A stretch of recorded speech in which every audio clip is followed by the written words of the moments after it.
we have studied some points of chemical reactions and equation.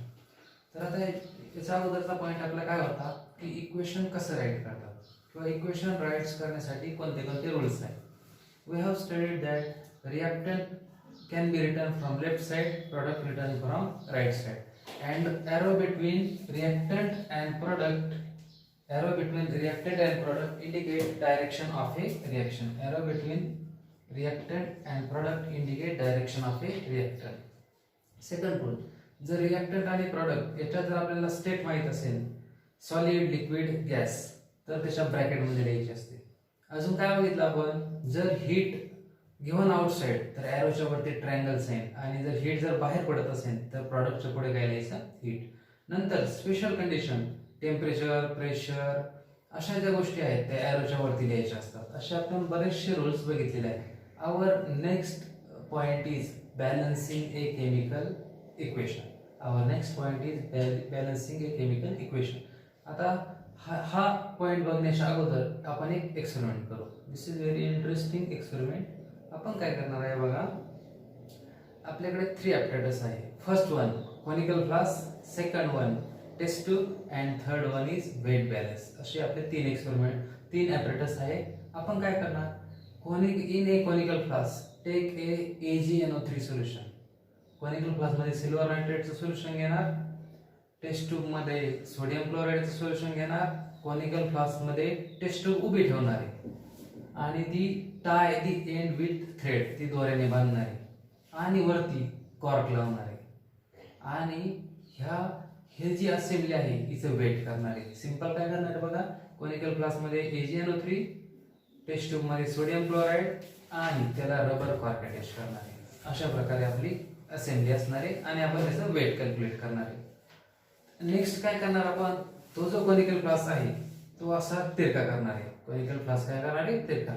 असं केल्याने काय होईल की NaCl चं सोल्युशन हे AgNO3 च्या सोल्युशन मध्ये मिक्स होईल आणि काहीतरी रिएक्शन होणार आहे, काहीतरी विशिष्ट प्रकारचे रिएक्शन होणार आहे आणि सोल्युशनचा कलर चेंज होईल. आणि नंतर आपण काय करणार की त्याचं वेट घेणार आहे. रिएक्शन झाल्यानंतर काय करणार आहे वेट. तर आपलं कन्क्लुजन असं आलेलं आहे की रिएक्टंट इनिशियली वेट आणि फायनल वेट हे दोन्ही पण वेट काय आहे तर सेम आहे. मग आपण लक्षात ठेवायचं की स्टार्टिंग मटेरियल आणि प्रॉडक्ट याचं वेट कसं असतं सेम असतं. मग आपण त्यावरून केमिकल इक्वेशन काय लिहू शकतो, AgNO3 aqueous plus NaCl aqueous gives AgCl precipitate plus NaNO3 aqueous solution. आता याच्यावरून काय करायचं बघा, बॅलन्सिंग ए केमिकल इक्वेशन कसं ओळखायचं बघा. एक टेबल लिहिणार आहे आपण, elements, reactant and product. Elements म्हणजे काय, एलिमेंट्स आपला first silver Ag, second nitrogen, third oxygen, fifth sodium and sixth chlorine. म्हणजे आपण इकडे फक्त काय लिहिले आहे तर एलिमेंट्स लिहिले आहे. We have to write only elements. नंतर काय करणार आपण, रिएक्टंट मध्ये किती आहे आणि प्रॉडक्ट मध्ये किती आहे ते चेक करणार आहे. तर चेक करताना कसं कॅल्क्युलेट करणार, Ag रिएक्टंट मध्ये 1 आहे, प्रॉडक्ट मध्ये सुद्धा किती आहे 1 आहे, 1 आहे. अशाच प्रकारे आपण हे सर्व टॅली करणार आहे. तर काय आढळलं आपल्याला की रिएक्टंटच्या साईडला आणि प्रॉडक्टच्या साईडला एलिमेंट्स हे सेम आहे. म्हणजे हे जे इक्वेशन आहे this is a balance equation. If elements in the reactant side and elements in the product sides are same, it is called as balanced chemical equation. If elements of reactant on left side are not same with right side, then it is known as unbalanced chemical equation. Two definitions, balanced equation and second unbalanced equation. Left side आणि right side चे जर element same असतील तर balance equation, left side आणि right साइडचे जर element same नसतील तर unbalance equation. This is the balance equation. This is a balance equation. Our next point is how to balance a chemical equation. आपण next point मध्ये काय शिकणार आहे, केमिकल इक्वेशन कसे बॅलन्स करतात. वन एक्झाम्पल बघू आपण. परीक्षेच्या दृष्टीने तुम्हाला खूप महिने याच्यावरती खूप व्हरायटी ऑफ एक्झाम्पल्स विचारले जातात. फर्स्ट एक्झाम्पल बघा, sodium hydroxide plus sulphuric acid gives sodium sulphate plus water. Sodium sulphate plus water. आता आपली पहिली स्टेप काय असणार आहे बघा, तुम्हाला पेपरमध्ये हे एक्झाम्पल दिलं जाईल आणि तुम्हाला म्हणतील बॅलन्स ए फॉलोइंग केमिकल इक्वेशन. तर तुम्ही काय करणार आहे, स्टेप फर्स्ट, याला काहीतरी विशिष्ट अशा स्टेप्स आहेत. Step first, this is a word equation, this is a word equation. हे वर्ड इक्वेशन केमिकल फॉर्म्युल्यामध्ये रिटर्न करायचे. Right A word equation into chemical equation. Sodium hydroxide NaOH, sulphuric acid H2SO4 gives sodium sulfate plus H2. This is simple writing a word equation into chemical equation. Step second बघा. आता हे equation balance आहे की नाही हे check करण्यासाठी again आपल्याला काय करावं लागेल की elements table, elements, reactant and product. तर आपण हे सर्व कशासाठी करतोय की इक्वेशन बॅलन्स आहे की नाही हे चेक करण्यासाठी. तर मग एलिमेंट्स कोणते कोणते आहेत आपल्याकडे, sodium, oxygen, hydrogen and sulphur, एवढेच एलिमेंट्स. बाकीचे डबल आहेत बघा, हायड्रोजन परत इकडे पुढे, म्हणून 4 एलिमेंट्स आहे. नंतर आपण कॅल्क्युलेट कसं करणार, sodium, number of sodiums in left side 1, number of sodium in right side 2, 1, number of oxygen in left side, this is 1 and this is 4, total 5. For in product side 4 plus 5 means 5. Third, number of hydrogen in left side 1, 2, total 3, and here 2 means 3, 2. Next, number of sulfur 1 and number of sulfur 1. आता याच्यात observe करा, हे equation balance दिसते की unbalance बघा. Sodium 1, 2 not balance, oxygen balance, hydrogen not balance, sulphur balance. म्हणजे overall equation balance नाही. ना काय असायला पाहिजे, सगळेच्या सगळे एलिमेंट्स काय असायला पाहिजे, बॅलन्स असायला पाहिजे. मग हे इक्वेशन आपल्याला बॅलन्स करायचं आहे. Our third step is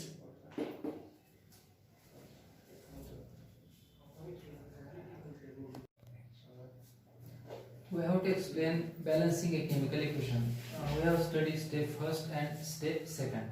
Step first मध्ये काय बघितलं आपण, केमिकल इक्वेशन, वर्ड इक्वेशनचं केमिकल इक्वेशन मध्ये लिहायचं.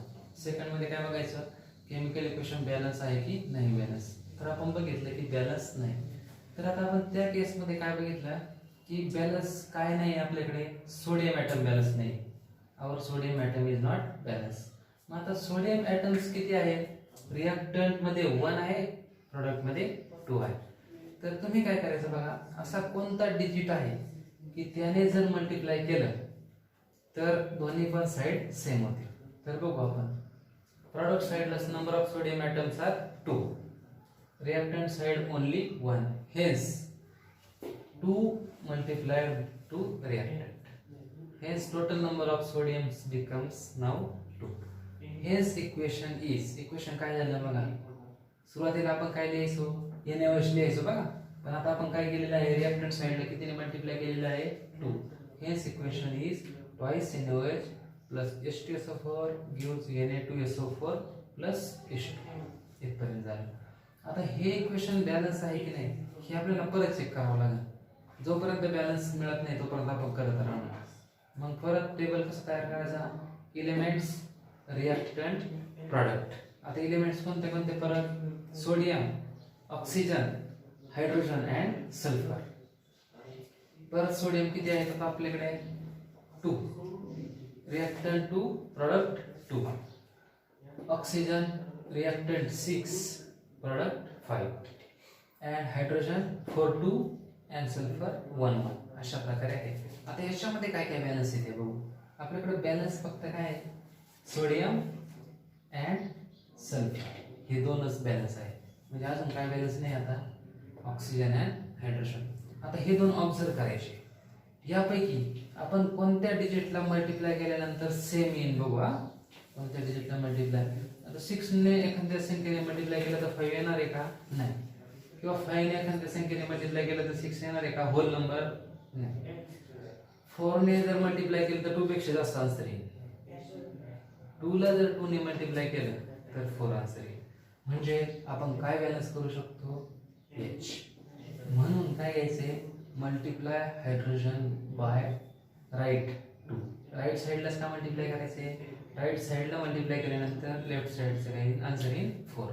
हेच इक्वेशन कशाला मल्टिप्लाय केलंय बघा आपण, एचला. म्हणून इक्वेशन काय येणार आहे आपलं, twice NaOH plus H2SO4 gives Na2SO4 plus twice H2. Two कुठे आलेला आहे बघा, हायड्रोजनला मल्टिप्लाय केलेलं आहे. फर्स्ट इक्वेशन मध्ये आपण सोडियमला मल्टिप्लाय केलं होतं बघा 2 ने, म्हणून त्याच्या पुढे काय आला होता, twice NaOH. आता कशाला मल्टिप्लाय केलेलं आहे आपण, तर H ला मल्टिप्लाय केलेलं आहे. आता पेपर चेक करायचं बॅलन्स आहे की नाही. बॅलन्स आल्यानंतर आपण थांबून घेणार आहे.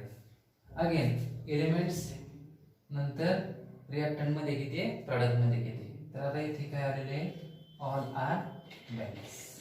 इक्वेशन आपलं बॅलन्स आहे. म्हणून आपण फायनली काय लिहिणार, a balance chemical equation is twice NaOH plus H2SO4 gives Na2SO4 plus H2. सिंपल. लक्षात असं ठेवा की तुम्हाला कोणतं पण इक्वेशन जर दिलं तर ते केमिकल सुरुवातीला वर्ड मध्ये असणारे त्याचं केमिकल इक्वेशन लिहा. नंतर काय करा, स्टेप सेकंड मध्ये ते बॅलन्स आहे की नाही ते चेक करा. बॅलन्स जर नसेल तर काय करायचं, अशी एखादी डिजिट ओळखा की त्याला मल्टिप्लाय केल्यानंतर होल आन्सर येईल. नंतर परत बॅलन्स करा, परत. म्हणजे ही trial and error method. This is a trial and error method. Total 4 steps are involved in this conversion. Our next example, second example, to balance a chemical reaction, N2 plus H2 gives NH3. आता हे equation तुम्हाला balancing साठी दिलेलं आहे. तर तुमची step first काय असते, write a word equation into chemical equation. तर तुम्हाला काय केलेले आहे, ऑलरेडी कशामध्ये दिलेले आहे, केमिकल इक्वेशन. म्हणून स्टेप फर्स्ट तुम्ही डायरेक्टली आहे ते लिहिणार, N2 plus H2 gives NH3. Second step second, check whether the equation is balanced or not. Check whether the equation is balanced or not. Again develop a table, element, reactant, product. आता elements इथे फक्त 2 आहे, elements only 2, nitrogen and hydrogen. Nitrogens on reactant side 2 and product sides are 1. Reactant साइडला 2 आहे आणि product साइडला फक्त एकच आहे. हायड्रोजन बघू आपण, reactant side 2 and product side 3. आता हे इक्वेशन बॅलन्स आहे की अनबॅलन्स आहे, तर डिफरंट आहे, बॅलन्स नाही. म्हणून this equation is not balance. Equation balance नाही. मग आपण काय करणार, यापैकी असा एक डिजिट ओळखणार की त्याने जर मल्टिप्लाय केलं तर दोन्ही पण साइड कसे येतील, सेम.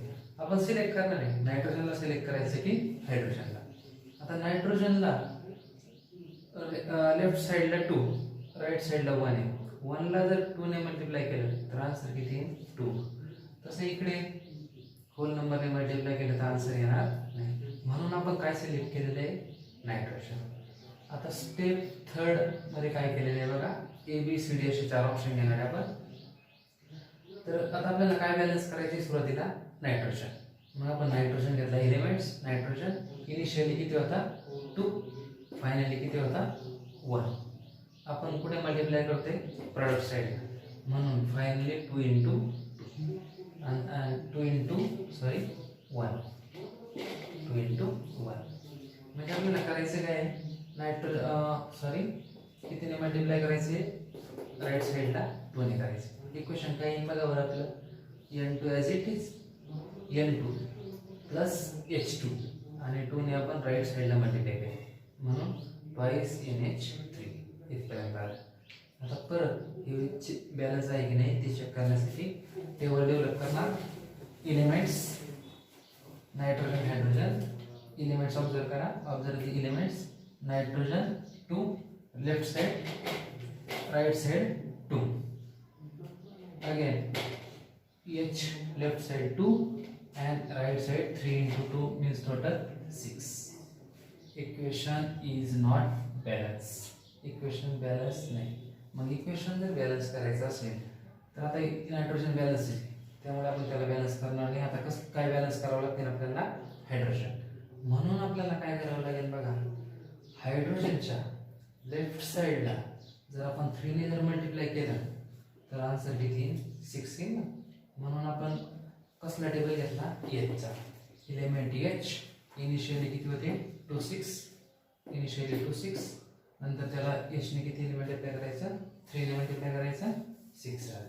आता 3 ने कुठे मल्टिप्लाय केलं आपण लेफ्ट साइडला गेले ना, म्हणून n2 plus thrice h2 gives twice NH3. Balance आहे की नाही ते चेक करा बरं. ओरली बॅलन्स नायट्रोजन 2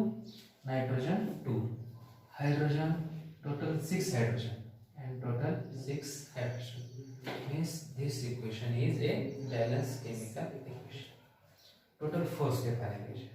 आता तुम्हाला एक नेक्स्ट क्वेश्चन कसा विचारला जातो बघा. इक्वेशन दिलेले तुम्हाला याच्या ब्रॅकेट मध्ये त्याचा स्टेट लिहायचे. स्टेट म्हणजे सॉलिड, लिक्विड, गॅस आणि aqueous. SO2 is gas, sulfur dioxide is a gas, H2S is also gas, H2S is also gas. Sulfur is a solid, sulfur is a solid and H2 is a liquid. SO2 gas, H2S gas, sulfur solid, H2 liquid. Next example, silver, Ag solid, HCl aqueous, hydrogen chloride. Third, AgCl precipitate solid असतं and H2 gas. H2 gas. This is a simple example. Our next point is types of chemical reaction. आता ह्या point मध्ये काय study करायचं बघा. तर chemical reaction याचं classification बघायचं. केमिकल रिएक्शन याचं काय बघायचं क्लासिफिकेशन बघायचं. तर आता हे क्लासिफिकेशन कोणत्या बेसिस वरती आहे. तर number of reactant, nature of reactant आणि नंबर ऑफ प्रॉडक्ट. सिंपल काय बघा, हे जे क्लासिफिकेशन आहे हे रिएक्टंट किती आहे, प्रॉडक्ट किती आहे, किंवा रिएक्टंट आणि प्रॉडक्टचं नेचर याच्यावरती त्याचं क्लासिफिकेशन केलेलं आहे. एक नंबरचं बघू आपण, कॉम्बिनेशन रिएक्शन. एक नंबरची रिएक्शन कॉम्बिनेशन रिएक्शन. आता ह्या कॉम्बिनेशन रिएक्शन स्टडी करण्याच्या अगोदर 3 एक्सपेरिमेंट करायचे तुम्हाला. 3 एक्सपेरिमेंट बघा. तुम्ही अमोनिया गॅस घेणार आहे, NH3 गॅस, त्याच्यामध्ये ग्लास रॉड डिप करणार आहे. त्याच्यामध्ये काय डिप करणार, ग्लास रॉड. एका टेस्ट ट्यूब मध्ये HCl घेणार आहे, आणि ती जी टेस्ट ट्यूब आहे तर तिच्यावरती ग्लास रॉड धरणार आहे. तर व्हाईट स्मोक तयार होईल. काय तयार होईल, व्हाईट स्मोक. म्हणजे अमोनिया आणि HCl यांची रिएक्शन होऊन काहीतरी सॉलिड मटेरियल तयार झालेलं आहे. तर त्याचं नाव काय आहे, अमोनियम क्लोराईड. रिएक्शन काय बघा, NH3 gas plus HCl gas gives NH4Cl solid. हे झालं.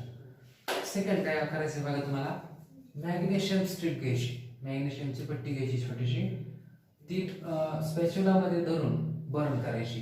ते चिमट्यामध्ये धरून काय करायची, बर्न करायची इन प्रेझेन्स ऑफ ऑक्सिजन. तर व्हाईट मटेरियल तयार होईल, ट्वाइस MgO. थर्ड मध्ये काय करायचं बघा. थर्ड एक्झाम्पल मध्ये तुम्ही कॅल्शियम ऑक्साईड घेणार आहे. कॅल्शियम ऑक्साईड मीन्स लाईम, म्हणजे आपण चुना म्हणतो ना, तर तो वॉटर मध्ये मिक्स करायचा. तो वॉटर मध्ये मिक्स करणार आहे आपण. तर कॅल्शियम हायड्रॉक्साईड तयार होईल. काय तयार होईल, कॅल्शियम हायड्रॉक्साईड. या तिन्ही रिएक्शन जर ऑब्झर्व केल्या तर लेफ्ट साइडला रिएक्टंट्स नंबर 2, रिएक्टंट किती आहे 2. तर काय झाले या रिएक्शन मध्ये, 2 रिएक्टंट एकत्र येऊन एक प्रोडक्ट तयार झालाय. 2 रिएक्टंट एकत्र येऊन काय तयार झालाय, एक प्रोडक्ट. मग कॉम्बिनेशन रिएक्शन म्हणजे काय बघा, the reaction in which 2 or more reactant form a single product, known as combination reaction.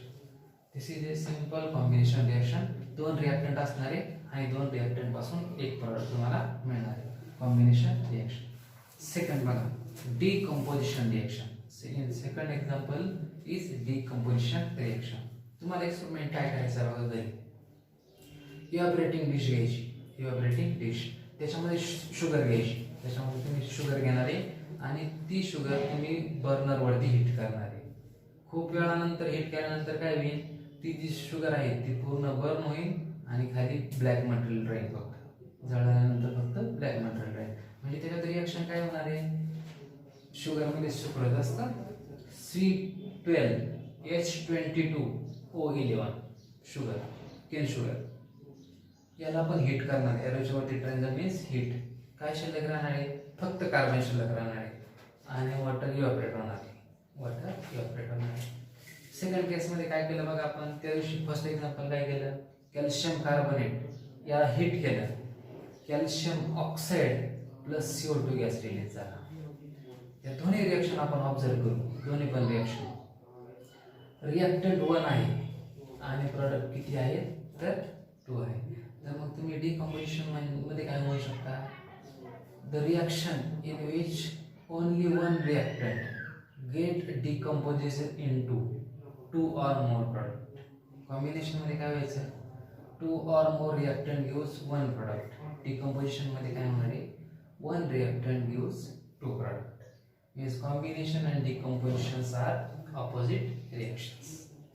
Third type, displacement reaction. आता displacement reaction साठी एक एक्झाम्पल आपण स्टडी केलेले आहे. झिंक पावडर तुम्ही कॉपर सल्फेट मध्ये ऍड करायची. Zinc solid plus copper sulphate gives ZnSO4 plus copper. आता याच्यामध्ये काय झालं आहे बघा? डिस्प्लेसमेंट म्हणजे झिंकने काय केलेलं आहे? कॉपरची जागा घेतलेली बघा. तर मग याचं रिझन काय आहे बघा? तर कॉपर हा लेस रिएक्टिव्ह आहे आणि झिंक हा मोर रिएक्टिव्ह. झिंक मोर रिएक्टिव्ह असल्यामुळे कॉपरची त्याने जागा घेतली आणि काय मिळालं तुम्हाला? ZnSO4. मग डिस्प्लेसमेंट रिएक्शनची डेफिनेशन अशी: the reaction in which less reactive metal is replaced by more reactive metal called as displacement reaction. आपण काय म्हणतो? याने त्याला डिस्प्लेस केलं म्हणजे एका एलिमेंटने दुसऱ्याला काय करून टाकलं? रिप्लेस करून टाकलं. Displacement reaction. आता तुम्हाला हे माहित असायला पाहिजे, जर ZnSO4 मध्ये जर कॉपर टाकलं बघा, सपोज ZnSO4 मध्ये जर कॉपर टाकलं तर रिएक्शन होणार नाही. काय कारण आहे? कारण झिंक जास्त रिएक्टिव्ह आहे, कॉपर कमी रिएक्टिव्ह आहे. म्हणून याला म्हणायचं डिस्प्लेसमेंट रिएक्शन. आता फोर्थ पॉइंट, डबल डिस्प्लेसमेंट. नावातच काय आहे? Double displacement. Example K2CrO4 potassium chromate plus BaSO4 gives BaCrO4 barium chromate plus K2SO4. तर मग डबल डिस्प्लेसमेंट मध्ये काय होते बघा? Elements are exchange. एलिमेंट्स काय झाले? एक्सचेंज. K2 च्या जागी काय आला? Barium. Elements are exchange and to form a precipitate. प्रत्येक एलिमेंट्स एक्सचेंज होतात आणि काय तयार होतो? Precipitate. Precipitate means solid material, turbid material. This is called a double displacement reaction. 4 types बघा. Combination, 2 reactant gives single product. Decomposition, 1 reactant gives 2 product. Displacement, less reactive metal is replaced by more reactive metal. Double displacement, 2 elements are exchanged to form a precipitate. This is 4 types. आता दोन तुम्हाला definition माहित असायला पाहिजे, exothermic reaction and endothermic reaction. आता exothermic आणि endothermic reaction ह्या काय आहेत हे स्टडी करण्याच्या अगोदर तुम्हाला 2 एक्सपेरिमेंट करायचे. तुम्हाला काय करायचे बघा? पोटॅशियम नायट्रेट घ्यायचे. तुम्हाला काय घ्यायचे? Potassium nitrate. एक प्लास्टिकची बॉटल घ्यायची. प्लास्टिकची बॉटल घ्यायची, पोटॅशियम नायट्रेट. तिला वरती झाकण असणार आहे आणि त्याच्यामध्ये आपण थर्मोमीटर डिप करणार आहे. त्याच्यामध्ये काय डिप करणार आहे? थर्मोमीटर. सुरुवातीला आपण वॉटर प्लस पोटॅशियम नायट्रेट घेणार. वॉटर प्लस पोटॅशियम नायट्रेट आणि टेम्परेचर चेक करणार. दुसऱ्या केसमध्ये काय करणार आपण? दुसऱ्या बॉटलमध्ये झिंक प्लस कॉपर सल्फेट घेणार, मिक्स करणार आणि टेम्परेचर चेक करणार. तर आपल्याला असं आढळलं की झिंक प्लस कॉपर सल्फेट मध्ये टेम्परेचर वाढतं आणि पोटॅशियम नायट्रेट जर वॉटर मध्ये मिक्स केलं तर टेम्परेचर कमी होतं. म्हणजे याचा मीनिंग काय? झिंक प्लस कॉपर सल्फेट जर मिक्स केले तर हीट बाहेर पडते. दोघांची रिएक्शन झाल्यानंतर हीट काय पडते? बाहेर. आणि पोटॅशियम नायट्रेट जर वॉटर मध्ये डिझॉल्व केलं तर हीट ऍब्सॉर्ब होते. मग तुम्ही सिंपल काय लक्षात ठेवायचं बघा? What is mean by exothermic? The reaction in which heat is evolve. Exothermic means reaction in which heat is evolve. ज्या रिएक्शन मधून हीट बाहेर पडते अशा रिएक्शनला काय म्हणायचं? Exothermic reaction. आणि ज्या रिएक्शन मध्ये हीट ऍब्सॉर्ब होते तिला म्हणायचं एंडोथर्मिक रिएक्शन. एक्झाम्पल बघा. Is example calcium carbonate. त्याला जर तुम्ही हीट केले, कॅल्शियम कार्बोनेट तर काय तयार होते, calcium oxide plus CO2 gas release होते. पण याला आपल्याला बाहेरून हीट द्यावी लागली ना, म्हणजे हीट इज ॲब्सॉर्ब. हीट काय होते, ॲब्सॉर्ब. याला म्हणायचं एंडोथर्मिक रिॲक्शन. आणि ज्यावेळेस तुम्ही लाईम चुना ह्या पाण्यामध्ये मिक्स करता त्यावेळेस ते सोल्युशन गरम होतं ना, म्हणजे हीट इज इव्हॉल्व, बाहेर पडते. तिला म्हणायचं एक्झोथर्मिक रिॲक्शन.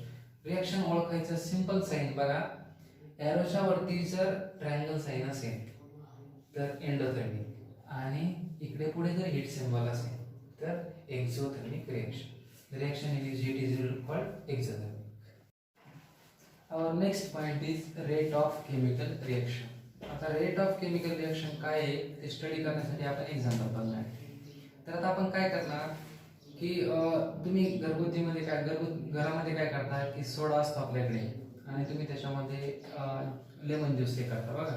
तर तिथे काय होतं, लगेच इफरन्सेस ऑफ CO2 येतात. सेकंड एक्झाम्पल बघा, सॉइलचे इरोजन म्हणजे जमिनीची जी धूप होते बघा, ते एक एक्झाम्पल असणार आहे. Third example rusting of iron, आपल्या लोखंडाला जो गंज चढतो तो एक बघणार आहे. आणि फोर्थ एक्झाम्पल अल्कोहोल फॉर्मेशन. तर ह्या ज्या 4 स्टेप आहेत तर प्रत्येक स्टेपला टाइम कमी जास्त लागतो. काही स्टेप पटकन होतात, काही स्टेप नंतर होतात. म्हणजे याचा मिनिंग काय आहे की प्रत्येक केमिकल रिॲक्शन ह्याला टाइम डिफरंट आहे. प्रत्येक केमिकल रिॲक्शनला कसं आहे, टाइम डिफरंट आहे. Rate of chemical reaction is different. तर आता याच्यामध्ये फॅक्टर्स अफेक्टिंग केमिकल इक्वेशन बघणार आपण. Our next point is factor affecting chemical equation. Number 1 point nature of reactant. Nature of reactant. आता नेचर ऑफ रिॲक्टंट वरती रिॲक्शनचा rate अवलंबून असणार आहे. आता ते कसं अवलंबून आहे बघा, zinc plus HCl gives ZnCl2 plus H2. Meaning काय बघा, कोणता पण मेटल HCl बरोबर हायड्रोजन गॅस रिलीज करतो. सेम ॲल्युमिनियम सुद्धा HCl बरोबर H2 गॅस रिलीज करणार आहे. तर आता आपण काय बघणार आहे की झिंकचा रेट जास्त असतो की ॲल्युमिनियमचा रेट जास्त असतो. तर aluminium is more reactive than zinc. Hence the rate of reaction is depend upon reactant. म्हणजे मला सांगायचं काय आहे की रिॲक्शनचा रेट हा नेचर ऑफ रिॲक्टंट वरती अवलंबून असतो. तो झिंक आहे की ॲल्युमिनियम आहे किंवा वेगळा काही, it is depend on nature of reactant. रिॲक्टंटचा स्वभाव कसा आहे. सेकंड पॉइंट बघा, साईज ऑफ पार्टिकल. आता या साईज ऑफ पार्टिकल समजून घेण्यासाठी वन एक्झाम्पल बघा, शहाबादीची फरशी असते, टाईल्स असते, त्याच्यावरती जर ऍसिड टाकलं तर इफरन्सेस ऑफ CO2 बाहेर पडतात. काय पडतं, इफरन्सेस ऑफ CO2. तुम्ही काय करणार आहे, एका बेकरमध्ये लार्ज पार्टिकल घेणार आहे शहाबादी फरशीचे आणि दुसऱ्या बेकरमध्ये स्मॉल पार्टिकल घेणार आहे. तर तुम्हाला काय आढळेल की ज्या बेकरमध्ये स्मॉल पार्टिकल आहे तिथे इफरन्सेस ऑफ CO2 जास्त आहे. म्हणजे साईज ऑफ पार्टिकल सुद्धा मॅटर करते. जेवढी पार्टिकलची साईज स्मॉल तेवढा रिॲक्शनचा रेट जास्त, कारण सरफेस एरिया वाढतो. थर्ड पॉइंट बघा, कॉन्सन्ट्रेशन ऑफ रिॲक्टंट. आता सपोज एखाद्या रिॲक्शनसाठी कॉन्सन्ट्रेटेड ॲसिड घेतलं आणि दुसऱ्या रिॲक्शनसाठी जर डायल्यूट ॲसिड घेतलं तर कॉन्सन्ट्रेटेड ॲसिडमध्ये रिॲक्शन कशा होते, फास्ट होते. म्हणजे केमिकल जर त्याचं कॉन्सन्ट्रेशन जर जास्त असेल तर रिॲक्शनचा रेट जास्त असणार आहे. फोर्थ पॉइंट बघा, टेम्परेचर. तुम्हाला सर्वांना माहिती आहे की जसं जसं टेम्परेचर वाढत जाईल तसं तसं रिॲक्शनचा रेट काय होत जाणार आहे, वाढत जाणार आहे. लास्ट पॉइंट बघा, कॅटलिस्ट. आता एक कॅटलिस्ट काय असतं ते बघू. एक एक्झाम्पल दिलेलं आहे तुम्हाला, KClO3 gives twice KCl plus thrice O2. आता ह्या रिॲक्शनसाठी फेवरेबल कंडिशन नाही, पण ज्या वेळेस आपण ह्या रिॲक्शनमध्ये MnO2 हा कॅटलिस्ट वापरू ही रिॲक्शन इझिली होते. म्हणून कॅटलिस्ट सुद्धा रिॲक्शनचा रेट ठरवतो. कॅटलिस्ट म्हणजे काय, catalyst is a substance which alter the rate of reaction. Again observe, chemical रिॲक्शनच्या रेटवरती कोणते कोणते परिणाम करतात घटक, nature of reactant, second size of particle, third concentration of reactant, fourth temperature of reaction, fifth catalyst. These are the points.